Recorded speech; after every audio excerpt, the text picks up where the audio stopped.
एक truck driver का प्यार, खूनी दिल दहलाने वाली एक सच्ची कहानी दोस्तों मैं आज आपको सुनाने के लिए जा रहा हूँ।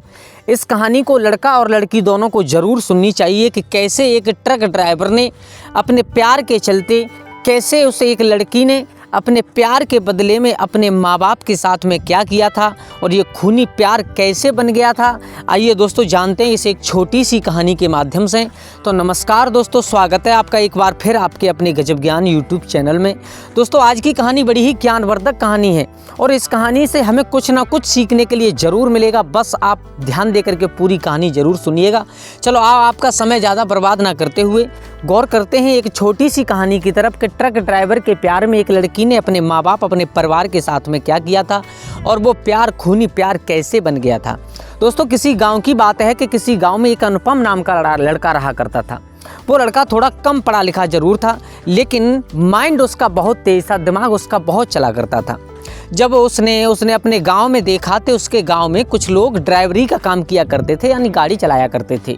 तो उस लड़का के भी दिमाग में बात आई, बोले हमारे घर की स्थिति बहुत ख़राब है और आर्थिक स्थिति भी सही नहीं है हमारे परिवार की, तो हम कहीं जा कर के कोई गाड़ी चलाना सीख लेते हैं जिससे परिवार का पालन होता रहेगा। माँ बाप बुजुर्ग हैं, इनका भी गुजारा चलता रहेगा और अपनी तो पढ़ाई बढ़ाई जैसी हुई तैसी हो गई। मेरे भैया वो किसी के साथ में चला जाता है, 2-4 साल मेहनत करने के बाद में गाड़ी चलाना अच्छी तरीके से सीख जाता है, उसका लाइसेंस भी बन करके आ जाता है। तो वो लड़का अब अपनी अलग किसी से गाड़ी, यानी किसी मालिक की गाड़ी खुद चलाने लगा है। तो गाड़ी चलाने लगा, अब तो उसका रोजगार का और एक स्रोत बन गया, वो थोड़ा बहुत धन कमाने लगा। अब उसके जो आर्थिक तंगी थी घर परिवार में वो दूर होने लगी है। माँ बाप बहुत खुश रहने लगे हैं। एक घर में छोटी बहन थी, वो भी बहुत खुश रहने लगी है। अब किसी भी प्रकार की कोई कमी नहीं थी उनके घर में। बेटा मेहनत करता है, गाड़ी चलाता है, ट्रक चलाता है और जो पैसा आता है उससे परिवार का पालन होता है। लेकिन दोस्तों कहते हैं ना कि जिंदगी कौन से रास्ता पर जाकर के मोड़ ले ले कोई पता नहीं चलता है। हंसती खेलती जिंदगी में एंट्री होती है एक लड़की की। कैसी एंट्री होती है वो आइए हम बताते हैं आपको। एक दिन लड़का अपनी गाड़ी को लेकर के, वो जो अनुपम नाम का लड़का था वो कहीं जा रहा था, तो रास्ते में उसे एक लड़की और एक बुजुर्ग इंसान ने हाथ दिया, बोले हमको बिठा लो भाई अपनी गाड़ी में। तो उस लड़के ने विचार किया चलो कोई बात नहीं है, संध्या भी होने के लिए, जब शाम भी होने के लिए जा रही है, एक लड़की है, बुजुर्ग इंसान साथ में है, चलो इनको बिठा करके और जहाँ कहीं जा रहे होंगे वहाँ पर छोड़ देते हैं। तो वो गाड़ी में यानी ट्रक में उस लड़की को बिठा लेता है। अब जब लड़की ट्रक में बैठ जाती है, हालांकि जो अनुपम नाम का लड़का था बहुत सुंदर था देखने में, उसका जवाब नहीं था कुछ भी, इतना सुंदर देखने में लगता था। तो उन दोनों में यानी जो बुजुर्ग इंसान था और जो लड़का था, ड्राइवर था जिसका नाम अनुपम हुआ करता है, वो अनुपम जो ड्राइवर था उस लड़के में और उस बुजुर्ग इंसान में बातें होने लगी हैं। बातें धीरे धीरे होती रहीं, अपनी मंजिल की तरफ वो जा रहा है और उसी में वो लड़की और उस लड़की का पिता यानी जो बुजुर्ग इंसान वो बैठे हैं अनुपम की गाड़ी में। बातें होते ही होते और काफ़ी समय निकल जाता है। उसने पूछ भी लिया था तुम कहाँ जाओगे, उसने कहा ठीक है थोड़ा से आगे है, हम आपको छोड़ देते हैं। लेकिन जो लड़की उस गाड़ी में बैठी होती है उसकी नज़र उस लड़का से, अनुपम से मिल जाती है। मेरे भैया क्या नज़र मिली थी ये तो भगवान ही जानते हैं कि उनकी कैसी नज़र मिली है। पहली नज़र में ही कहते हैं ना एक दूसरे को बहुत पसंद करने लगे हैं। उस लड़की ने जैसे तैसे अपनी युक्ति निकाल करके उस लड़के को नंबर दे देती है और कहती है कि इस नंबर पे आप कॉल करना। अब पिता जो बुजुर्ग था वो बेचारा नहीं समझ पाया। अब मेरे भैया वो लड़की जहाँ पर उसकी मंजिल थी वहाँ पर जाकर के उतर जाती है। उसके बाद में उसका काम था तो वो अनुपम अपनी गाड़ी लेकर के आगे चला जाता है। अब उस अनुपम ने विचार किया है कि ये लड़की मुझे नंबर दे करके गई है, इस पर मैं कॉल करूँ या ना करूँ, क्या करूँ। सोच विचार करते करते 2-3 दिन निकल जाते हैं, लेकिन उस बेचारे लड़के ने कॉल नहीं की। मेरे भैया 2-3 दिन बाद उसके दिल ने नहीं माना, तो उस नंबर पर कॉल लगा करके देखता है। तो जब कॉल लगी तो उसे एक लड़की ने उठाया जो नंबर दे करके गई थी। उसने कहा डायरेक्ट, कोई बात ना पूछी ना कुछ, उस लड़की ने डायरेक्ट ये कहा कि तुम्हें अब टाइम मिला होगा फ़ोन करने का। उसने कहा आपने हमें पहचान लिया? बोले हाँ हमने आपको आवाज़ से ही पहचान लिया है और आपको अब फ़ोन करने का टाइम मिला होगा। तो उस लड़के ने कहा नहीं, मेरी हिम्मत काम नहीं कर रही थी कि मैं इस पर कॉल करूं या ना करूं, यही सोच समझ के मैंने और कॉल की है। उस लड़की ने कहा डरने की कोई बात नहीं है, हमें आप बहुत पसंद हो और हम आपसे बात करना चाहते हैं। उस लड़के ने कहा कहो क्या बात करना चाहती हूँ। वो लड़का कहने लगा अच्छा पहले ये बताओ आपका नाम क्या है। तो उस लड़की ने अपना नाम बताया है कि मेरा नाम आरती है। क्या नाम है? बोले आरती मेरा नाम है।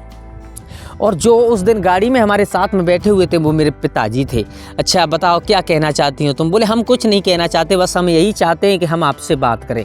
मेरे भैया कहते हैं ना, धीरे धीरे धीरे धीरे 4-6 दिन व्यतीत हुए, रोज़ाना अगर उनसे बात होने लगी आपस में तो वो बात धीरे धीरे दोस्ती की जगह पर प्यार में बदलने लगी है। हाँ दोस्तों, प्यार में बदलने लगी है।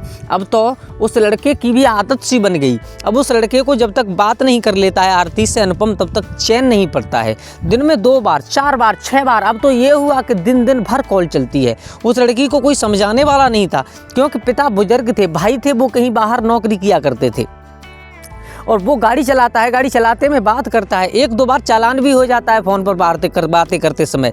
लेकिन उस लड़के के दिमाग में और दिल में वो लड़की ही बैठ चुकी थी और उस लड़की के दिल और दिमाग पर वो लड़का अनुपम ही बैठ चुका था। अब आगे क्या होता है मेरे भैया, अब धीरे धीरे समय निकला, अब उनकी बातें आगे बढ़ती चली गई। अब उस लड़के ने पूछा है, बोले तुम क्या हमसे शादी करोगी? तो वो लड़की ने साफ जवाब दे दिया है, बोले मैं तो शादी कर लूँगी आपसे, लेकिन क्या मेरे परिवार वाले मान जाएंगे? लड़का कहने लगा इसकी बात हमें क्या पता है आपके परिवार वाले मानेंगे या नहीं मानेंगे, ये तो आप उनसे बात कीजिएगा, उनसे पूछिएगा, तब आपको पता चलेगा मानेंगे या नहीं मानेंगे। अब धीरे धीरे 1-2 महीने का समय और निकला है तो उस लड़की ने एक दिन अपनी माँ से कहा, माँ मैं आपसे एक बात कहना चाहती हूँ। बोले कहो बेटा क्या कहना चाहती हूँ? बोले माँ मैं ये कहना चाहती हूँ कि मैं एक लड़के को बहुत पसंद करती हूँ और माँ मेरी उससे शादी करा दूँ। माँ ने कहा बेटा कौन है वो लड़का? बोले माँ मुझे एक दिन जब हम कहीं से आ रहे थे, मैं और पापा जी दोनों लोग, तब हमें रास्ते में जिस गाड़ी में हम बैठे थे उस गाड़ी का यानी ट्रक का ड्राइवर था। माँ कहने लगी ये बेटा उसका घर कहाँ है? बोले माँ वो मुझे नहीं मालूम है। बेटा वो कैसा लड़का है? बोले बहुत अच्छा लड़का है। बोले उसका परिवार खानदान कैसा है? बोले माँ वो मुझे नहीं मालूम है। माँ समझाने लगी बेटा तुम पागल हो गई हो, जिसके घर परिवार खानदान का पता नहीं हो और जिसकी जात बिरादरी का भी पता नहीं हो उसके साथ में तुम विवाह कैसे कर सकती हो? माँ कहने लगी, माँ वो लड़की कहने लगी है आरती, माँ प्यार में जात बिरादरी कुल खानदान नहीं देखा जाता है, प्यार में तो केवल अपने जिसे हम चाहते हैं केवल उसी को ही देखा जाता है। माँ कहने लगी है बेटा तुम पागल हो चुकी हो, अच्छा हम तुम्हारे पापा से बात करेंगे। मेरे भैया वो लड़की तो सो जाती है रात्रि के समय, लेकिन माँ ने जब अपने पति से कहा यानी उस लड़की के आरती के पिता से कहा तो पिता को बहुत क्रोध आया। बोले मुझे नहीं मालूम था कि मेरी लड़की इतनी बड़ी हो चुकी है कि अब अपनी मर्जी से बातें करे। अब उसने उस लड़की को, सोते हुए लड़की को जगाया। बोले बेटिया तुम क्या कह रही थी? सारा हाल बताया। बोले पिताजी हम ये कहना चाहते हैं। तो पिता कहने लगे हैं बेटा ऐसा कभी नहीं हो सकता। अब वो लड़की एक हट है कि मैं विवाह करूँगी तो उसी के साथ में करूँगी, अन्यथा मैं जीवन भर कुंवारी रह सकती हूँ लेकिन विवाह नहीं कर सकती। सुबह हुआ, माँ बाप के दिमाग में बहुत टेंशन घूमने लगी है। बोले ये क्या हुआ, हंसती खेलती जिंदगी बर्बाद होने के लिए जा रही है। उस लड़की ने, आरती ने सुबह होते ही उस अनुपम को फ़ोन लगाया है और अपने घर का सारा हाल बताया है। बोले हमारे घर पर ऐसे ऐसे बातें हुई थी और माँ बाप कोई मानने के लिए तैयार नहीं है, बस हमारे भाई बाकी बचे हैं, अब हम भाई से और बात करेंगे। वो अनुपम कहने लगा है जब शादी होगी तब होगी, हम आपसे मिलना चाहते हैं। अब वो दोनों यानी अनुपम और आरती एक दूसरे से मिलने भी लगे हैं मेरे भैया। अब 1 महीने का समय और व्यतीत हो जाता है। 1 महीने का समय और व्यतीत हुआ तो कुछ त्यौहार था, कुछ त्यौहार के मौके पर उसके भाई घर परिवार में आकर के एकत्रित हुए, अपने घर पर आए हैं। अब माँ ने, उस लड़की ने तो भाइयों से नहीं कह पाया, लेकिन माँ ने अपने बेटाओं से कहा बेटा घर में एक बहुत बड़ी प्रॉब्लम है। बोले क्या है? कि ये जो आरती है ना तुम्हारी बहन, बोले हाँ, ये किसी ट्रक ड्राइवर को चाहती है, उससे विवाह करना चाहती है। भाई कहने लगे माँ कौन है, वो कहाँ का है, ये तो बताओ। बोले ये हमें भी नहीं मालूम है। तो भाइयों ने अपनी बहन आरती को बुलाया। बोले बहन तुम पागल हो क्या? अच्छा ये बताओ तुम क्या चाहती हो? बोले भैया मैं विवाह करूंगी तो केवल उसी से करूंगी, अन्यथा करूंगी नहीं। भाइयों ने पूछा उसका गांव कहाँ है? बोले मुझे नहीं मालूम है। बोले उसका परिवार खानदान कैसा है? बोले हमें नहीं मालूम है कुछ भी, मैं केवल जानती हूँ तो केवल उसी को, अनुपम को ही जानती हूँ, अन्यथा मैं और कुछ उसके बारे में नहीं जानती। तो भाइयों ने कहा चलो ठीक है कोई बात नहीं है, आप हमसे बात कराइएगा। जब भाइयों ने और उस अनुपम से बात की है तो सारा हाल पूछा है, तुम कहाँ के रहने वाले हो, कैसे हो और हम आपसे मिलना चाहते हैं। तो उस अनुपम को बहुत खुशी होती है मेरे भैया, बहुत खुशी होती है। अनुपम ने विचार किया, बोले चलो आप जब कहो जहाँ बुलाओ हम वहाँ पर आ जाएंगे और कोई दिक्कत वाली बात नहीं है। अब भाई घर पर है, माँ बाप घर पर हैं, चारों सलाह बना रहे हैं बेटे क्या करें क्या नहीं करें। तो भाइयों ने कहा पिताजी घबराने की कोई ज़रूरत नहीं है, आप उस लड़के को आने दीजिएगा, उससे हम बात करेंगे। अब दूसरे दिन ही उस अनुपम को कहाँ चैन पड़ने वाला था। वो उस गाड़ी को छोड़ करके अपने मालिक के घर पर उस गाड़ी को खड़ा करने के बाद में अपने घर पर पहुँचा है। अपने घर पर जा कर के अपने दोस्तों को सारा हाल बताया है। बोले भाई हमारे साथ में ऐसा ऐसा हो रहा है। दोस्तों ने समझाया, बोले ऐसे आप मत जाइएगा। बोले नहीं मैं जाऊंगा ज़रूर, मैं अपनी आरती को छोड़ नहीं सकता, उसके सिवा मैं जी नहीं सकता, मैं जाएंगे तो जाएंगे कहाँ, करेंगे तो करेंगे क्या फिर। तो दोस्तों ने बहुत मना किया लेकिन वो नहीं माना। तीसरे दिन जा करके वो कुछ नए कपड़े पहन करके उस आरती से मिलने के लिए कहे अनुसार जो फ़ोन पर बताई थी जगह उस हिसाब से मिलने के लिए चला है बाइक लेकर के। डायरेक्ट ही वो आरती के घर पर पहुंच जाता है। भाइयों ने देखा, विचार किया, बोले लड़का तो बहुत सुंदर है, बहुत सुंदर लड़का है, चलो अगर हमारी बहन कुछ ज़्यादा पीछे पड़ेगी तो हम इसके घर वालों से बात करेंगे। लेकिन कहते हैं ना कि इस विधि के विधान को जो मंजूर होता है दोस्तों वही हुआ करता है।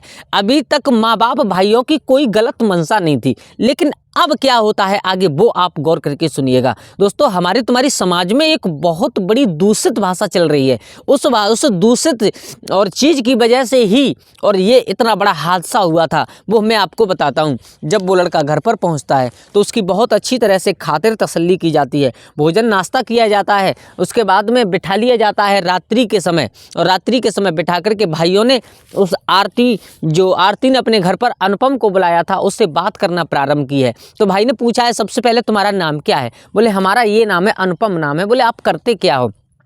बोले मैं एक गाड़ी चलाता हूँ, ट्रक ड्राइवर हूँ। अच्छा कहाँ तुम्हारा गांव है, कहाँ तुम्हारा घर है। सारा बताया, जहाँ पर भी उसका घर था गांव था। फिर उसके बाद में पूछिए कि आप कौन सी जाति से आते हो। दोस्तों यही एक लफड़ा पड़ गया बहुत बुरा। अब उस लड़के ने अपनी जाति बताई है तो भाई के दिमाग में एक बात आई और भाई ने साफ साफ कहा कि देखो अनुपम, हम तुम्हारे साथ अपनी बहन का विवाह कर तो देते, लेकिन सबसे बड़ी दिक्कत ये जाति वाली है कि हम गैर जाति में अपनी बहन का विवाह नहीं करेंगे। अब वो लड़का चुपचाप खड़ा है, करें तो करें क्या, कुछ जवाब नहीं दे पाता। लेकिन उस लड़के ने एक बात कही, उस लड़की के जो भाई थे उनसे, बोले देखो भैया बात जाति बिरादरी की नहीं है। जहाँ पर प्यार होता है वहाँ पर जाति बिरादरी ऊंच नीच नहीं देखी जाती, वहाँ पर सिर्फ और सिर्फ दो दिलों का प्यार हुआ करता है। इसलिए भाई आप अपनी बहन का विवाह हमसे कर दीजिएगा, वरना हम जिंदगी भर कुंवारे रह सकते हैं, मर सकते हैं, लेकिन इसे छोड़ नहीं सकते। भाइयों ने कहा ऐसे कैसे ज़बरदस्ती आप मर जाओगे, ऐसे कैसे ज़बरदस्ती इसे छोड़ोगे, नहीं ये कोई तरीका हुआ तुम्हारा। मेरे भैया बात बढ़ने लगी है तो उस जो लड़का था, जो ड्राइवर था अनुपम, उसने कह दिया है, बोले आप अगर नहीं करोगे तो हम जबरदस्ती शादी कर लेंगे। बस केवल यही एक बात उन दोनों भाइयों के दिमाग में टच हो जाती है। दोनों भाइयों के दिमाग में टच हो गई। उसके बाद में कह दिया है चलो ठीक है जो होगा वो देखा जाएगा। बस उसे खाना खिला करके चारपाई बिछा करके उसे सुला दिया जाता है। माँ बाप अपने कमरे में सोने के लिए चले जाते हैं, वो आरती अपने कमरे में सोने के लिए चली जाती है और भाई अपने कमरे में सोने के लिए चले जाते हैं। अनुपम को बरामदे में सुला दिया जाता है। लेकिन मेरे भैया अब आधी रात्रि के समय दोनों भाइयों की नींद खुलती है। दोनों भाई केवल एक ही विचार में थे कि कहीं मेरी बहन ने कोई ऊंच नीच कर दिया तो हम समाज में मुख दिखाने लायक नहीं रहेंगे और ये लड़का हमारे घर पर आकर के ही हमसे ये बातें कह रहा है तो कुछ भी कर सकता है। तो मेरे भैया दोनों भाई उठे, दोनों भाइयों ने माँ बाप को जगाया और माँ बाप को जगाने के बाद माँ बाप से सलाह मिला करके विचार किया है कि इसको यहीं पर ख़त्म किए देते हैं, किसी को कुछ नहीं मालूम पड़ेगा। अब रात्रि के समय आधी रात में माँ बाप दोनों और एक बड़ा भाई तीनों जाकर के, उनका एक पुराना घर था, उस पुराने घर में छुप जाते हैं और छोटे भाई से कहा है कि तुम इसे लेकर के आओ। तो तीनों वहाँ छुप गए और उस छोटे भाई को लेकर के छोटा भाई आया है तो सोते हुए उस ड्राइवर को, उस अनुपम को जगाया है। जगा करके कहा है कि आपको माँ बाप ने बुलाया है। बोले कहाँ है। बोले यहाँ पर सब लोग सुनते हैं इसलिए आपको बात करने के लिए हमारे पुराने घर में बुलाया है।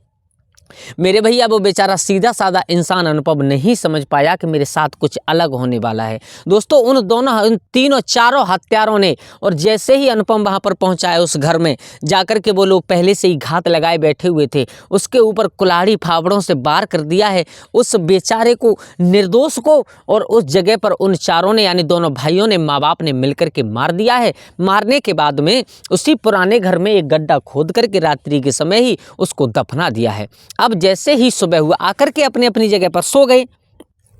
अब जैसे ही सुबह हुआ, सुबह होते ही जैसे ही आरती जगी, आरती ने देखा, बोले अनुपम कहाँ है। उसके लिए फ़ोन लगाया लेकिन फ़ोन भी बंद आ रहा है। माँ से पूछा, माँ यहीं पर तो सो रहे थे, वो कहाँ चले गए। तो माँ ने बात बनाई है, बोली बेटा उससे एक बात क्या बोल दी, वो तुम्हें छोड़ करके ही चला गया, जाति बिरादरी समझ करके, और वो तुम्हें छोड़ करके चला गया। वो कैसा तुमसे प्यार करता है।